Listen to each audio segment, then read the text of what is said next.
Today is a very important day at Patty's school because Captain Clemens of the fire department is here to tell the children what to do in case of fire. Children often are alone when they see a fire, and if they know the right thing to do, they may save a house or even a human life.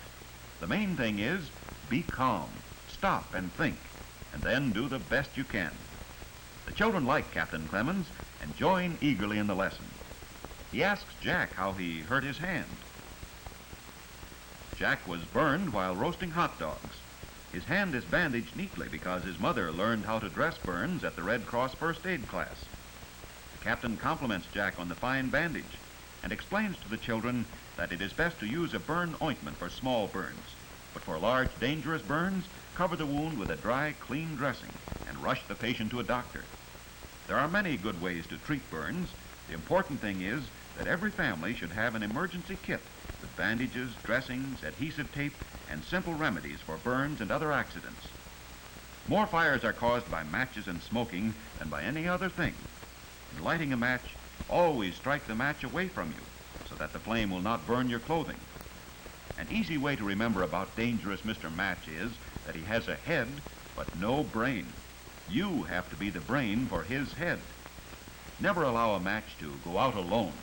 Chaperone your match. Little children 3 and 4 years old have started many fires with matches. If you break the match before you throw it away, you can be sure the match is out. Keep matches in a safe place, out of reach of small children. Christmas trees are a fire danger. They become dry and have ornaments and lights that catch fire easily. Here, Christmas wrappings are piled near an overloaded fireplace, dangerous because of flying sparks. Keep a metal screen in front of a fireplace, and never leave papers near a fireplace, a stove, or a heater. Oily rags and liquids that burn easily, like gasoline, must be kept away from stoves because they can catch fire from a spark or even from intense heat. Next to matches and smoking, defective wiring causes the most fires. Electrical cords wear out and may give off sparks that start fires. We all have seen the corner mailbox, police signal box, and a fire alarm box. Every city has community helpers to guard and serve the people, like firemen, policemen, and mailmen. In case of fire, the first thing to do is to call the firemen. But never break the glass in the fire alarm box unless you are sure that there is a fire. Captain Clemens explains to the children what to do if their clothing catches fire. He has a doll on a stick and shows how by rushing the stick through the air, the breeze fans. The captain's assistant sets fire to the doll's flimsy dress and shows the children exactly what would happen to their clothes if they ran. Never run, as this increases the heat and flames. Hot air rises swiftly to a person's face. If your clothing catches fire, therefore, it is best to fall to the ground, roll over, and shout for help. If there is a blanket handy, roll in the blanket and smother the flames. George shows the class what to do. He rolls over and over and yells with all his might. The captain says he does it exactly right and asks George to do it without the blanket because there is not always a blanket near. If children do the right thing, they can put the fire out before they are badly burned. A person may die from breathing hot air as well as from flames. The children will not forget this rule. Lie down, roll over, and shout for help. In a house, it is important to try to breathe the purer air near the floor or at the window. Several years ago in this neighborhood, the terrible Chatsworth fire burned 50 homes. Many people were left homeless. Captain Clemens asks if any of the children were in this fire. Patty waves her hand. Indeed, she did see the fire. They stopped the fire right in front of her house. The captain asks Patty to tell the other children what happened. This is what she told the class. The day started just like any other day, except it was hot and sticky. Patty was helping her father herd the goats at milking time, although she was only 5 years old. Her father put Ginny, the goat, on the platform so that Patty could milk her. It was hard for Patty's little hands to learn to milk, but her father was proud of her and said that she already had a good milking stroke. Patty always liked to help and tried to do the things her brother did. You can see how this day started just like any other day. It was great fun. And Patty was proud to carry the heavy pan of fresh, clean milk into the barn.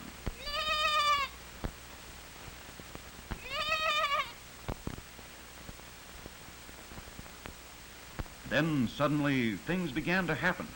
Fleeta whinnied.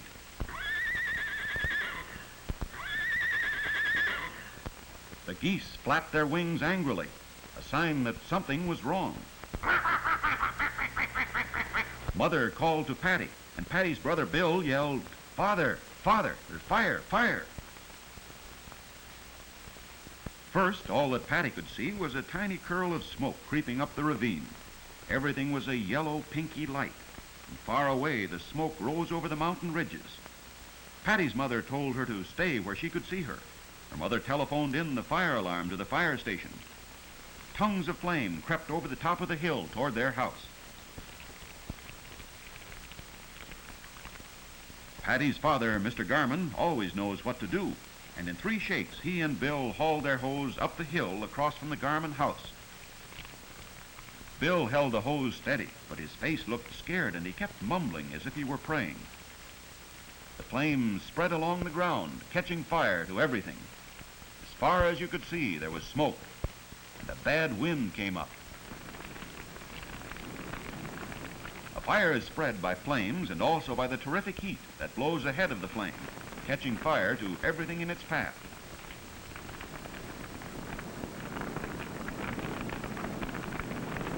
Farther over, Mr. O'Brien's barn was burning. Mr. Obrien kept 3 animals, Daisy the cow and 2 work horses, Don and Pet. Daisy and Pet both were burned to death, but Don was saved. In answer to Mrs. Garman's telephone call, county fire trucks began to arrive.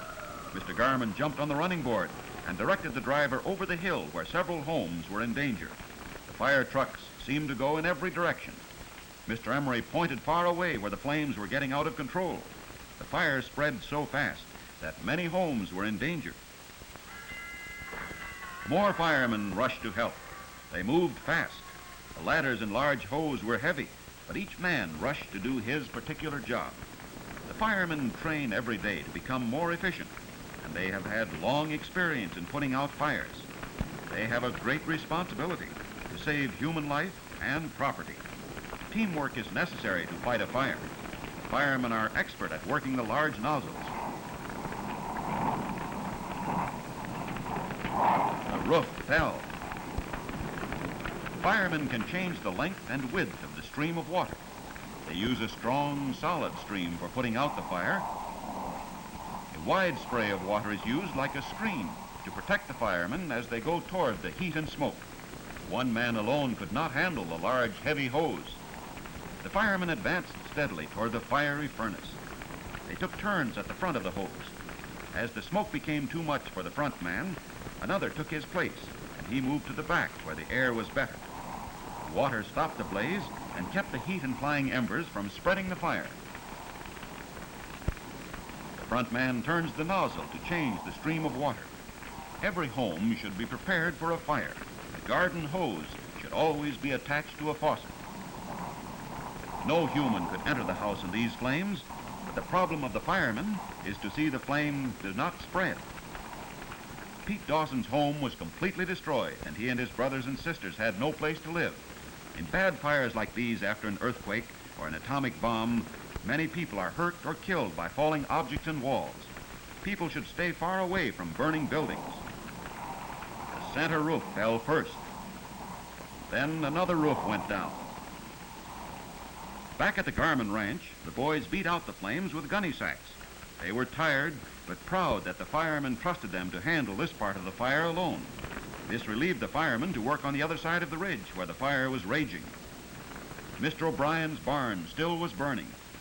Patty's mother and Bill pulled a hose up to the back of the barn. Her father was worn out, and Bill relieved him on the hose. Bill could be counted on to do a job like the older boys. But what happened? Bill was overcome by the smoke. Mrs. Obrien, too, was hurt, hit by a falling branch. Patty's sister Barbara told the firemen on the truck to call the ambulance to pick up Bill, Mrs. Obrien, and Ruth Obrien. The ambulance was standing by in case anyone was hurt. In this terrible fire, no people were killed due to the quick thinking of the men and prompt first aid.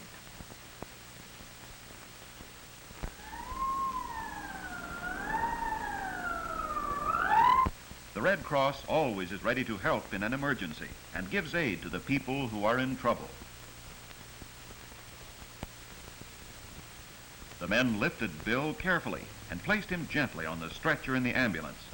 He was not dangerously hurt, but his leg was burned, so his mother wanted the doctor to check him. The doctor treated Bill's leg, which was not burned seriously. Later, he was back helping with the fire. Mrs. Obrien and Ruth Obrien were taken along at the same time. Ruth's arm was burned, so off they went to the emergency hospital that had been set up in the school. Patty couldn't help crying. Her mother told her to stay near Ben, who milks the goats. Generally, a child can help most by staying out of the way of the people who are fighting a fire. Why, Charlie and Nellie from Mr. Mardell's ranch are running away. Probably someone led them out of a burning barn and let them run away to safety. Nellie's hurt.